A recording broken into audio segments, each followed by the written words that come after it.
Debunk natin yung kiniklaim ng mga Muslim na ang Quran daw ay salita ng Diyos nila na si Allah at preserve daw at accurate. Isa sa mga kiniklaim nila na ang sperm daw ay nanggagaling sa backbone at ribs. Ayon sa Surah 86, 6 hanggang 7 na ang likido ng tao madalas na isinasalin bilang sperm ay lumalabas mula sa gitna ng gulugod at mga tadyang.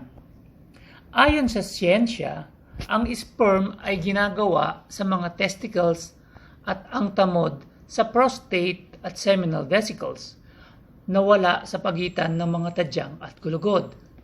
Kaya ito ay mali.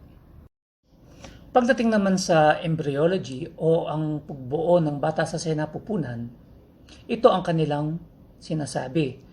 Sa Surah 23 verse 14, ang fetus na ang unang bumubuo ng mga buto, pagkatapos ay binabalutan ng karne or laman. Sa katotohanan, sabay nagde-develop ang kalamnan at ang buto mula sa mesoderm. Kaya ito ay nangangahulugan pa rin na mali. Ito pa, isa pa, no? Embryology pa din.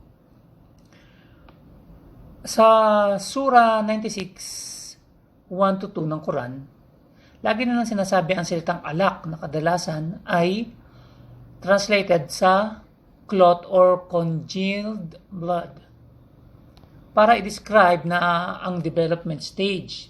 Sa modern embryology, walang sinasabi na ang stage kung saan ang embryo ay literal na namumuong dugo. Kaya ito ay mali pa rin. So, ito pa lang yung 3 maling science ng Quran. Kaya kayo na ang maghusga at mag-research. Pero madalas sinasabi ng mga Muslim na salitang Arabic talaga ang original niya ng pagkakasulat niyan eh. Kaya baka iba lang ang ibig sabihin niyan.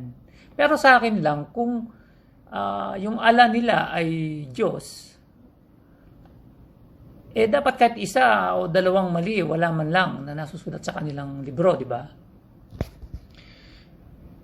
Kaya maglalabas pa tayo ng mga ilang maling claim ng Quran.